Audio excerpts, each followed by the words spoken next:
Bonjour à tous, soyez les bienvenus, même si cette semaine, je dois vous l'annoncer d'emblée, pas de crêpes, pas de galettes des rois, pas de paix de nonne, rien d'alimentaire. Ben non, on est en plein carême, ce serait quand même un peu déplacé pour vous qui nous regardez et qui êtes peut-être en train de vivre ce moment très important pour les chrétiens. Alors oui, c'est vrai, la société d'aujourd'hui n'incite pas vraiment à faire le carême à fond. Entre les pubs à la télé, sur les réseaux sociaux, vous savez, pour les aliments gras, sucrés, salés, là, manger, bouger, les petits déjeuners d'affaires par-ci, par-là, les gâteaux qu'on partage entre collègues, les notifications sur les téléphones, ça devient carrément compliqué. Allez, en guise de plat de résistance, sain et autorisé, je vous propose de comprendre d'où vient le carême et pourquoi il dure 40 jours. Carême vient du latin quadragesima, qui veut dire le 40e. C'est donc une période de 40 jours, sans compter les dimanches, de jeûne et d'abstinence sur des petits plaisirs qu'on s'accorde habituellement.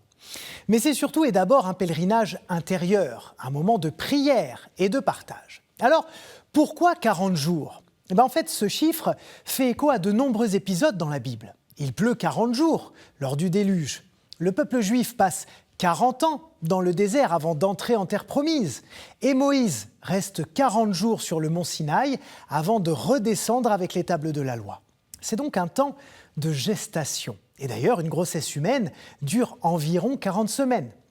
Mais la référence principale, c'est quand même la bataille livrée par Jésus contre les forces du mal, également dans le désert.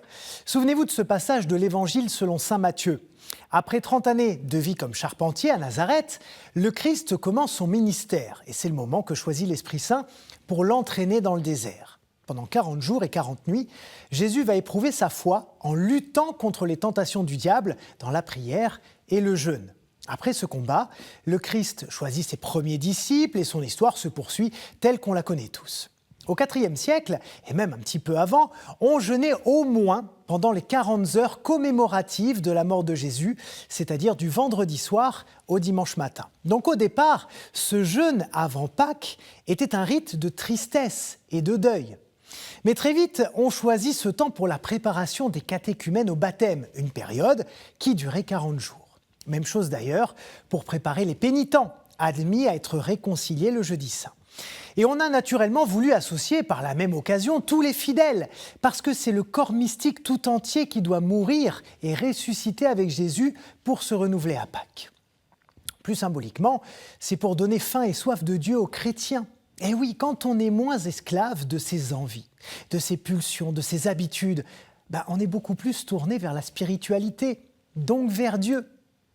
Comme je vous le disais en début d'émission, il est évident qu'aujourd'hui, toutes ces privations, pour beaucoup de croyants, surtout pour les jeunes, ça peut paraître un peu vintage. Mais justement, est-ce qu'à une époque où tout va trop vite, ce ne serait pas pile poil le moment pour les chrétiens de redécouvrir ce que Jésus a montré au désert ? C'est-à-dire que vous pouvez résister et reprendre le contrôle de votre quotidien. Je dis ça comme ça. Pour les jeunes, ça peut être se priver des réseaux sociaux les vendredis, par exemple. Pour les autres, de cigarettes ou d'alcool.